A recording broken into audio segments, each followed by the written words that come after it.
네, 감사합니다. 아주 인상 깊게 잘 들었습니다. 우선 우리 이상목 교수님과 또 송재영 교수님 또 저 포함해서 발표 내용에 대해서 질문이 있으시나 또 코멘트가 있으시면은 손을 들고 이야기를 해주시면은 좋을 것 같습니다. 되게 이런 경우에 처음 얘기하시기를 좀 머뭇거리는 분들이 있기 때문에 제가 먼저 좀 이야기를 질문을 던져보겠습니다. 먼저 이상묵 교수님께 질문을 드려보겠습니다. 예. 아주 인상적이었습니다. 우주에서부터 시작해서 우리 지구의 미래까지 이야기해 주셨는데요. 말씀하신 가운데 이 태양계에 있는 그 행성들 중에 지구보다 더 크면은 가스가 예. 돼 있고 작거나 같으면은 이제 암석이 그리고 또 식어버려서 우리 지구보다 작으면 그런 말씀하셨는데 말씀 들으면서 보니까 현상은 그런 것 같아요. 근데 왜 그런 일이 생겼을까요? 왜 그렇게 될까요? 왜 지구보다 크면은 암석이 아니라 가스로 되어 있을까요? 토성이나 목성이 왜 가스일 수밖에 없나요?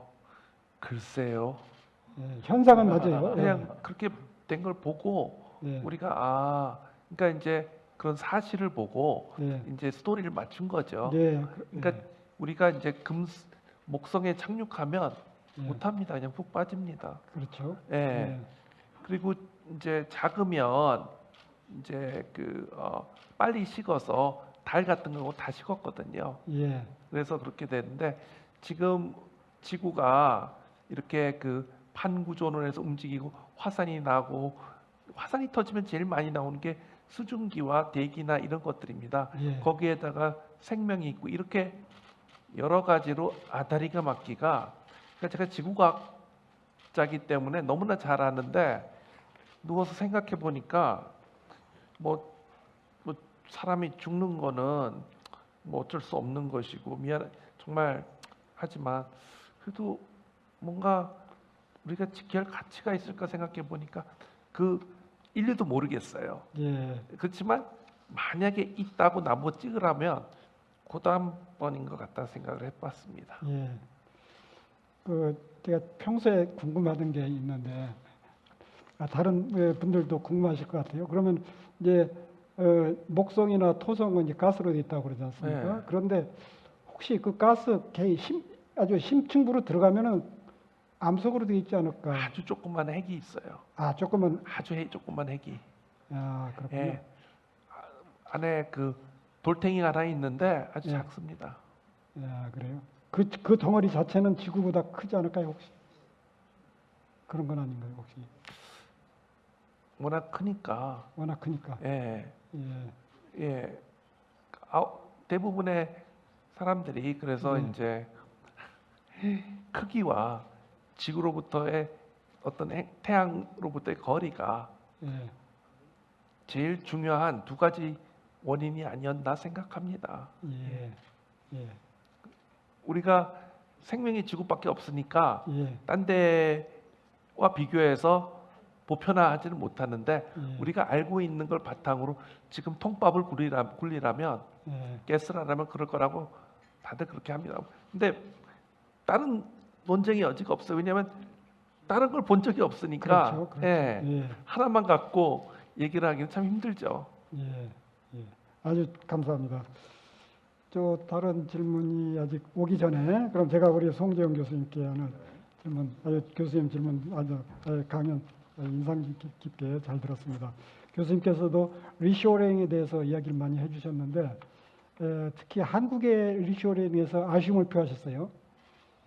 그러면 한국에서는 이런 리쇼링이 일어나기 하기 위해서는 어떤 정책을 펴야 될 거라고 생각하시는지 그 점에 대해서는 좀 말씀 부탁드리겠습니다.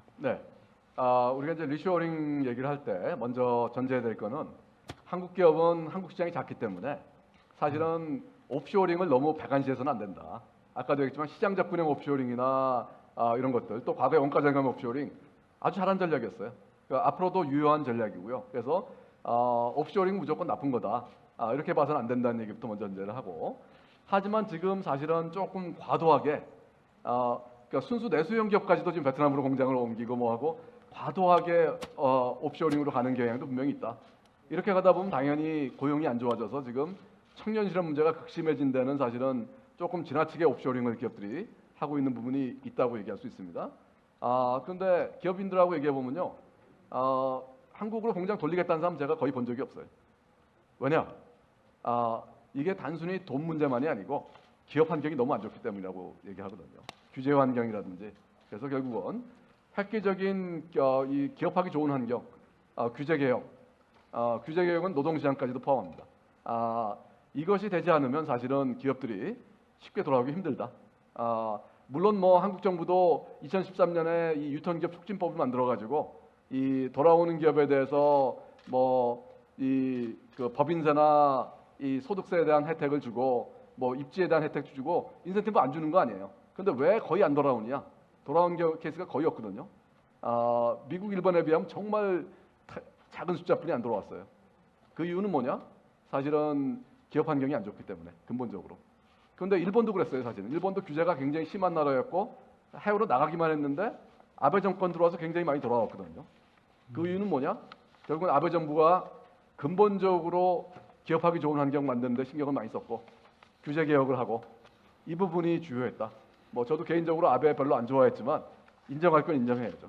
그래서 아베 정부가 썼던 그런 전략이 일본의 자동차 회사가 일본으로 공장을 되돌리고 캐논이 되돌리고 대기업까지 막 돌아오면서 대기업들이 막 돌아오면서 일본 고용 창출에, 그래서 10년 전만 해도 일본의 청년 실업률이 매우 높았는데 일본이 완전 고용으로 가는데 지금 청년들이 서너 개 일자리 중에서 골라갈 수 있게 된데 결정적으로 공헌했다 하는 부분을 우리가 생각하고 조금 지나치게 옵쇼링으로 간 부분은 좀 되돌릴 필요가 있다. 그리고 무엇보다도 지금 현재도 나가려는 기업들이 훨씬 많다고 보거든요. 전경련 조사나 이런 거 보면 왜 여전히 계속 나가려고 그러냐. 그래서 근본적으로 기업 규제 환경에 패러다임 전환이 필요하다. 이건 이념의 문제도 아니고요. 저는 그것이 없이는 지금 한국 기업은 계속 나가려고만 할 것이다 라고 생각합니다. 예, 아주 따끔한 지적인 것 같습니다. 예, 또 다른 질문이 있으십니까? 네, 예, 질문해 주시죠. 마이크가 있으시면 좋을 것 같은데 마이크를 가지고요, 자기 소속하고 이름을 말씀해 주시고 질문해 주시면 감사하겠습니다. 네. 먼저 어느 분한테 먼저 질문하실 건지 얘기를. 네, 저는 그 이광영 연사님께 질문 드리고 싶습니다. 저한테요? 네, 예. 아이고, 저는 질문이 없을 줄 알고 지금 편하게 있었습니다. 네, 저는 서포터즈로 오늘 방문해서 재미있게 잘 듣고 있고요. 네. 제가 드리고 싶은 질문은 하나인데요. 오늘 비대면 얘기 많이 말씀해 주시면서 꼭 좋은 얘기만 해주시진 않았다고 생각을 했습니다. 편식이라든지 편향이라든지 대립이라든지 얘기를 많이 해주셨다고 생각을 했고요. 그래서 제가 든 생각이 있었는데, 그러면 이 비대면이 가속화되면은 어떻게 보면 사회 대립을 나아가서 그런 탈국가화까지도 갈 수 있는 건지에 대한 생각이 좀 들어서 이런 거에 대해서 어떻게 생각하시는지 여쭙고 싶습니다. 예, 아주 좋은 질문 감사합니다. 그러니까 지금 현재 같은 이제 비대면 사회가 계속 지속되고 상당 기간 지속되고 인터넷을 통해서 사이버로 정보를 흡수하고 친구들도 사이버로만 SNS로만 이렇게 사귀다 보면은 자기가 편한 사람들끼리만 모이게 되고 불편한 사람은 아예 만나질 않으니까. 그러고 또 제가 발표에서 빠졌지만은 또 결혼도 이게 데이트하는 것도 어떤 분들은 뭐 다 오거나이즈된 미팅을 통해 가지고 사람을 만나기도 하지만 많은 경우에는 어떻게 길 가다 오다 가다 만나기도 하고 또 뭐 친구들하고 같이 만나다가 이렇게 만나서 또 눈이 맞아서 결혼하기도 하지 않습니까? 그런 것도 상당히 좀 기회가 줄어들지 않을까 이런 생각이 들어요. 그러면은 지금 그럼 이제 질문하신 거는 자 그런 현상이 계속되면은 어떻게 우리가 해야 되느냐 그런 질문이신데, 첫째는 우리가 이런 현상에 대해 인식을 할 필요가 있다고 봅니다. 인식을 하고 그런 인식을 하면은 해답이 나올 수 있다고 봐요. 그래서 우리가 그쪽으로 좀 더 노력을 하고, 그래서 지금 우리 송지현 교수님께서도 오프쇼링이 너무 한국의 기업의 오프쇼링이 너무 많으니까 리쇼링을 하기 위해서 필요하다 인식을 해주셨어요. 그러면 이제 정부가 그런 제도들을 이제 보완해야 되는데 우리도 이런 그 사이버를 통한 정보 섭취 또 교류가 너무 많아지면 이런 부작용이 있기 때문에 제도를 만들어야 되겠죠. 예. 그래서 그리고 또 우리 문화도 바뀌고 리더십도 바뀌고 그래서 지금 우리가 생각하는 이런 사회, 우리가 작년까지 살던 그런 사회를 모범이라고 표준이라고 생각하고 살았는데 지금은 이제 바뀌면은 그걸 표준이라고 생각하는 우리 생각도 좀 바뀌어야 되지 않을까 이런 생각까지 해봅니다. 감사합니다. 네, 또 다른 질문. 네, 저기 문 쪽에 예. 자기 성명을 소속 얘기해 주시고요. 또 먼저 말씀하시기 전에 어느 분한테 얘기하시는지를 얘기를 해주셔야지. 안녕하세요. 저도 이광영 석좌 교수님께 아유, 예, 감사합니다. 예. 네, 저도 서포터즈로 오늘 참여하게 되었는데요. 예. 이제 코로나 이후 뭐 비대면 학교, 비대면 사회, 비대면 직장 등의 변화에 대해서 말씀을 해주셨는데 혹시 뭐 노인분들이나 중장년층 분들이 이러한 변화에 과연 모두 잘 따라갈 수 있을지, 소외당하지 않게 하려면 어떤 방법이 필요하다고 생각하시는지 궁금합니다. 왜냐하면 시니어 분들은 현재 당장 뭐 코로나 이전이었음에도 불구하고 마트에 가서 무인 계산대를 이용하거나 아니면은 식당이나 카페에서 키오스크 그런 무인 계산기를 이용하는 법도 모르셨기 때문에 이전에도 이런 변화가 심각했는데 이제 코로나로 인해서 그런 변화가 뭔가 기하급수적으로 빠르게 이루어지고 있잖아요. 그런 상황에서 시니어 분들이나 중년층 분들은 어떻게 소외당하지 않게 잘 따라가게 할 수 있을지 궁금합니다. 네, 예, 감사합니다. 아주 날카로운 지적을 해주셨다고 생각이 듭니다. 맞습니다. 코로나 이전에도 시니어분들이 디지털 디바이드라고 표현할까요? 이제 전자기기를 활용하는데 좀 늦으셔서 이제 불편함을 겪으셨는데 거기에서 차이가 이제 있었죠. 그런데 또 한편으로 보면은 또 이렇게 되다 보니까 열심히 또 휴대폰을 열심히 배워가지고 유튜브 열심히 보시고 뭐 그런 분들도 계시더라고요. 그래서 그런 심리적인 그 장애를 극복하는데도 조금은 도움이 되지 않았을까 이런 생각이 들면서도 역시 이런 격차가 커지고 있다고 생각이 듭니다. 그걸 우리가 이것도 먼저 인식을 하고서 그분들에게 대해서 이런 그 배려가 우리가 사회적으로 많이 있어야 될 거라 이런 생각이 들면서 저도 너무 날카로운 질문이어서 제가 대안 같은 거 아직 준비를 못 해가지고 죄송합니다. 네, 감사합니다. 네, 또 다른 질문 있으십니까? 네, 저 뒤에 또. 네, 이 성명 소속 해주시고요. 네, 누구에게 하시는지. 예.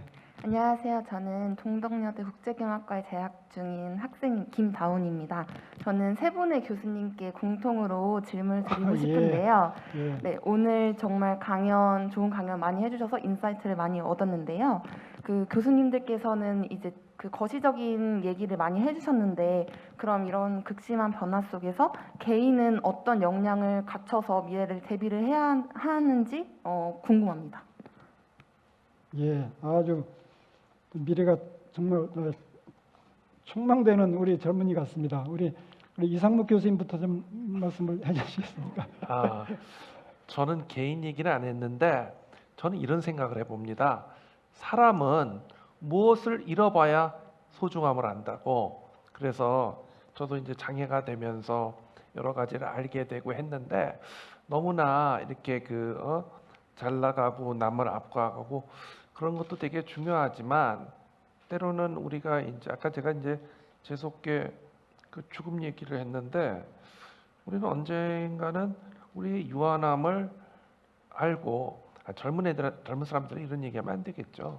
산을 올라가는 사람인데 전 내려가서 이런 얘기를 할 수 있는지 모르지만 그리고 아까 이제 여러 가지 교육을 얘기하셨는데 저는 이렇게 생각합니다.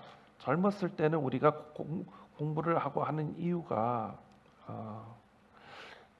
십양명 사회에서 직장을 잡고 나하고 하려고 하기 때문에 열심히 하려고 하지만 또 제가 이제 이런 사고를 겪어보니까 산을 내려갈 때도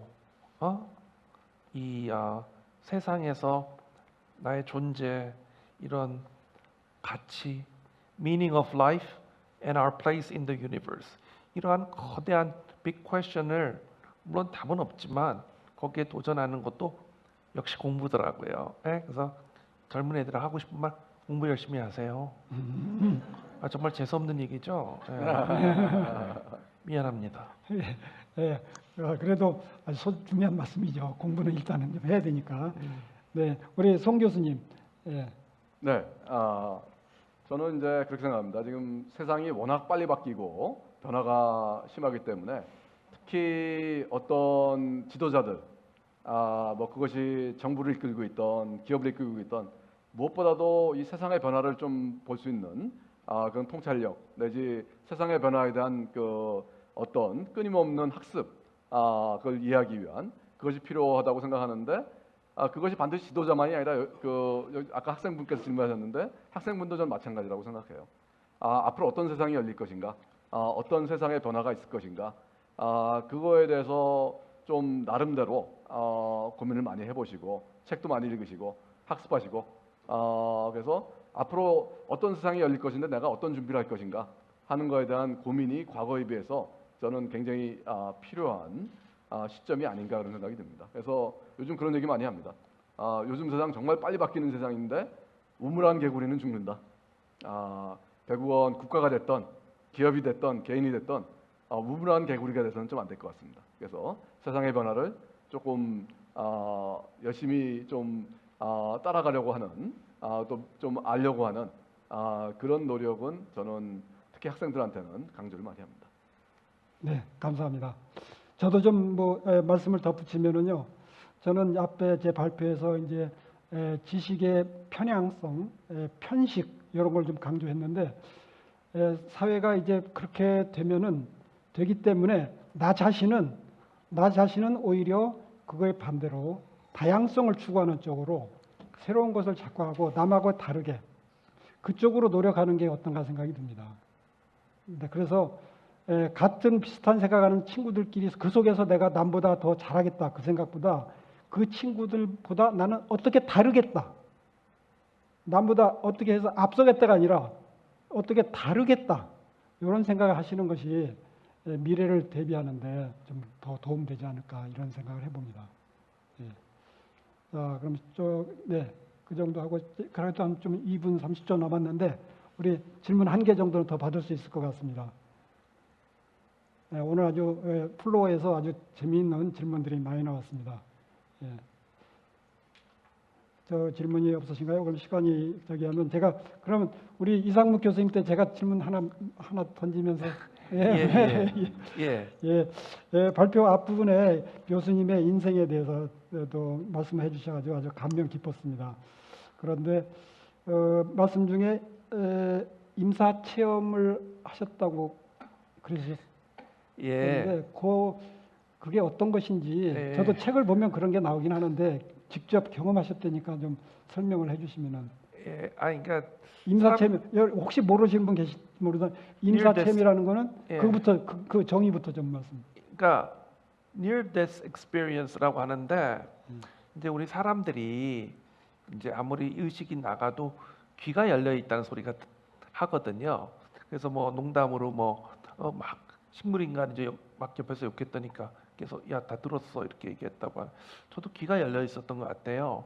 저는 의식이 없었지만 바깥에서 이제 의사들이 하는 소리를 듣고 머릿속으로 이렇게 죽을 수밖에 없겠구나 생각을 하면서 했는데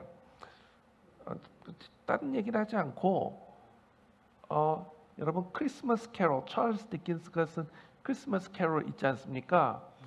거기서 스크루지가 크리스마스 날 자기가 죽는 유령들이 와서 자기 죽음을 모습을 보고 새로운 사람이 되지 않습니까? 제가 스크루지였다는 생각은 그런 말이 아니고요. 그거 비슷하다고 봐요. 그러니까 제가 이런 얘기하면 자기가 죽는다는 사실을 보고 감지하고 깨닫는 그만큼 이 세상에 교육적인 게 있을까? 와. 그때 천사들도 왔어요? 네? 천사들도 왔어요? 그 순간에? 아니 그런 거는 안 봤고요. 안 봤고요. 그 다음에 말씀을 드리겠는데 그게 아니라 사람이 자기의 유한함을 알고 우리는 항상 절대로 자기는 죽을 거라는 생각 안 하잖아요. 예?